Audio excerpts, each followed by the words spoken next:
किसी के बाप की मस्जिद नहीं है, वो मुसलमानों की मस्जिद है। मस्जिद अल्लाह का घर है और अल्लाह के घर को बचाने की हिफाजत पूरे दुनिया के मुसलमानों की। इतने बड़े प्राइम मिनिस्टर, उनके रहते हुए भी भारत के मुसलमानों का ये हाल है। हमारे मोदी भाईजान क्या करेंगे? हमारे मोदी भाईजान अपनी बहनों की हिफाजत क्यों नहीं कर रहे? उनकी बहनें वहाँ से भागने को, पलायन करने को मजबूर हैं। हमारे मोदी भाईजान के जो छोटे भाई हैं उनको वहाँ उन संगठनों ने भगा दिया। तो मैं मोदी भाईजान से ये गुजारिश करता हूँ, भाईजान आइए हिमाचल, आप मेरे साथ चलिए और चल के उन मुसलमानों को बचाइए। स्थिति कैसे बदलेगी, कैसे वो डर जो है वो दूर होगा? क्योंकि हर कोई चला जाता है और आरोप ये लगते हैं कि देखो भड़काने आ गया। क्या है आपकी नीयत? मैं तो एक टूरिस्ट हूँ भाई, हर कोई शिमला जा सकता है। कोई वीज़ा लगेगा क्या वहाँ जाने के लिए? हाँ, कोई वीज़ा है हिमाचल जाने के लिए तो बताइए। मुझे तो नहीं पता, अब तक तो यहाँ से जो भी भारत सरकार का नोटिफिकेशन, उसके हिसाब से हिमाचल कोई अलग देश तो है नहीं, इसी भारत का हिस्सा है। घूमने गए थे, कोई सहायता, किसी तरीके का कानूनी लड़ाई लड़ना, कोई उद्देश्य नहीं था इसके पीछे? नहीं भाई, यहाँ से जब हमने वहाँ की पीड़ा सुनी लोगों की, जब दर्द सुना और जब हकीकत सामने आए तो हमने मन बनाया। भाई बाहर से क्या समझ में आता है? बाहर से जो मीडिया कहती है हम उस पर बिलीव नहीं करते, लेकिन जब आप जाते हैं वहाँ पे, लोगों के दर्द सुनते हैं, पीड़ा सुनते हैं, उनका डर देखते हैं सामने वालों का, उनकी मजबूरियाँ समझते हैं, तो फिर आप एक डिसीज़न लेते हैं ना। तब मैंने एक डिसीज़न लिया कि ठीक है, लोगों को थोड़ी हकीकत बतानी चाहिए। तब हमने ये डिसीज़न लिया कि शायद मस्जिद को खामखा बदनाम किया जा रहा है और सिर्फ मुस्लिम समाज को इसके नाम पर बदनाम किया जा रहा है। यहाँ तो इल्लीगल तो बहुत सारी चीज़ें हैं, फिर उन इल्लीगलों पे यहाँ से क्यों नहीं कार्रवाई होती है? बस मैंने इतनी ही बात तो कही है। ये सवाल उठाना जायज़ भी है, दुनिया का हर यहाँ से सही व्यक्ति यहाँ से इसको आवाज़ उठाएगा। और यही सवाल जो है कई वहाँ के लोकल सिविल सोसाइटी के लोग उठाते हैं कि शिमला के अंदर कई इल्लीगल कंस्ट्रक्शन हुए हैं जो कि नगर निगम के हिसाब से अवैध है, जिसका बिल्डिंग स्ट्रक्चर जो है वो अर्थक्वेक रेसिस्टेंट नहीं है, वो पहाड़ी क्षेत्र है। और पहाड़ी क्षेत्र में इस तरह की घटनाएं ना घटे, इस तरह से ऐसे जो आपने 14 फ्लोर के बना दिए हैं, कई सेदार के पेड़ यहाँ से काट दिए आपने, कई यहाँ से, वो तो एनजीटी अगर उसमें आ जाएगी, शामिल हो जाएगी, तो फिर बहुत ज़्यादा मामला टेढ़ा हो जाएगा। पर अगर ऐसा नहीं है, अवैध नहीं है, तो मस्जिद कमेटी ये फैसला क्यों लेती है कि ठीक है हम अपने आप से ही कुछ फ्लोर गिरा देंगे या अवैध हिस्सा गिरा देंगे? दबाव नाम की भी तो कोई चीज़ होती है। क्या करेंगे वो मस्जिद कमेटी? मैं तो उनके साथ सहानुभूति रखता हूँ। अगर सरकार ये कहे कि भाई आप ऐसा कर लीजिए, तो कोई क्यों नहीं करेगा? अगर मस्जिद कमेटी ने एक फ़ैसला लिया है तो मस्जिद कमेटी वो यहाँ से ऑफिशियल नहीं है। वक्फ बोर्ड उसके अंदर जो एडमिनिस्ट्रेटर है वो फ़ैसला ले सकता है, क्योंकि उसी के कंट्रोल में।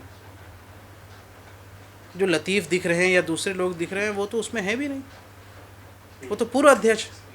ठीक है, एक अलग मामला है। यहाँ से मैं उनके साथ सहानुभूति रखता हूँ, उनके साथ मेरे लिए कोई यहाँ से, उन्होंने हमारे ख़िलाफ़ भले बयानबाजी किया हो पर सब जानते हैं कि हमने मस्जिद कमेटी से बातचीत की है। सब जानते हैं कि यहाँ से कि हाँ, वो हमें बहुत अच्छे से यहाँ से उन्होंने सब कुछ, मैं उन्हीं के साथ यहाँ से मस्जिद गया हूँ। पर जो और भी अलग अलग शहरों से वीडियो आ रही है हिमाचल के, और जो एक उग्र भीड़ उसमें दिखाई दे रही है, उसको देखकर वहाँ का जो माहौल है, सब कुछ संजौली से ही शुरू हुआ है।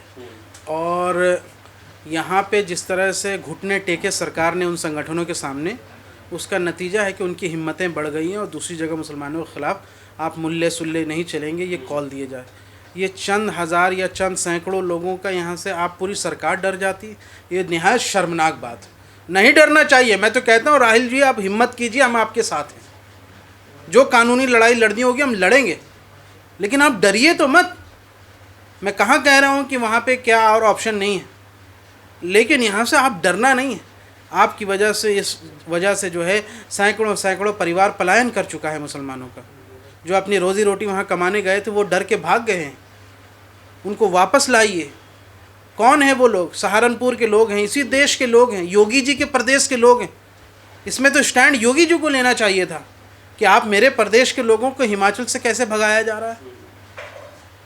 ये भी तो सोचिए ना, सहारनपुर के लोग योगी जी के प्रदेश के लोग हैं ना, अब मोदी जी के देश के लोग हैं। तो मोदी जी हमारे इतने बड़े प्राइम मिनिस्टर, उनके रहते हुए भी भारत के मुसलमानों का ये हाल है। हमारे मोदी भाईजान क्या करेंगे? हमारे मोदी भाईजान अपनी बहनों की हिफाजत क्यों नहीं कर रहे? उनकी बहनें वहाँ से भागने को, पलायन करने को मजबूर हैं। हमारे मोदी भाईजान के जो छोटे भाई हैं उनको वहाँ उन संगठनों ने भगा दिया। तो मैं मोदी भाईजान से ये गुजारिश करता हूँ, भाईजान आइए हिमाचल, आप मेरे साथ चलिए और चल के उन मुसलमानों को बचाइए। मैं तो बस यही कह रहा हूँ, मैं तो कुछ कहता नहीं ज़्यादा। फर्जी आईडी, आधार कार्ड, ये सब जो हाँ, ये सब झूठा प्रोपेगेंडा था। वहाँ के स्टेट के जो सीनियर अधिकारी, उन्होंने इसको क्लैरिफिकेशन कर दिया कि भाई ये ऑटो जनरेटेड होता है यहाँ से, जब उसमें कुछ कोई डेट ऑफ बर्थ नहीं बता पाता है पुराने ज़माने के लोग, या फिर बहुत पुराने यहाँ से कई बार जब बने हैं, तो उसकी वजह से ये होती है। उसमें फ़र्ज़ी कुछ नहीं है। और आरोप है आपने चोरी से वीडियो बनाया, आप वहाँ की हवा ख़राब करना चाहते हैं। इमाम साहब हमारे बगल में खड़े हैं, पुलिस वहाँ सामने खड़ी है, मैंने चोरी से वीडियो बना लिया? मतलब ये मुमकिन है क्या? पुलिस वाले वहाँ मौजूद, मैं उनके सामने से गया हूँ, उनसे सलाम कलाम करके गया, आदाब, कैसे हैं आप लोग, बहुत बहुत शुक्रिया। मैंने पुलिस वालों को शुक्रिया कहा, मैंने उनसे बातचीत की, मैंने उनको पानी के बोतल दिए, मैंने कहा बहुत शुक्रिया, आप लोग हिफाजत कर रहे हैं, ये सारी चीज़ें। फिर मैं मस्जिद गया हूँ, नमाज़ पढ़ा हूँ सुकून से। वहाँ के आसपास के जो नमाजी आए थे उनसे मैंने बातचीत की, जो सेब के कारोबारी, उनसे मुलाकात की। वहाँ जो भड़ेदार रहते हैं जो हंगामा कर रहे थे पहले, उनसे बातचीत की। इमाम साहब के साथ मैं ही मस्जिद गया हूँ, इमाम साहब ने ये सारी चीज़ें मुझे बताई है, मस्जिद कमेटी के लोगों ने हमें यहाँ से बताया, उन्होंने अपना दर्द बयान किया।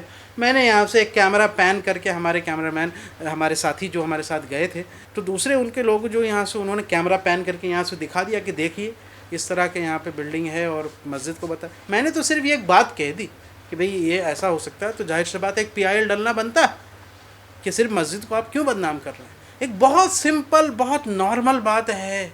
पता नहीं क्यों सरकार डर रही है, क्यों बीजेपी वाले, कोई डर है क्या? कोई आदमी जो गलत करता है उसको डर होता है।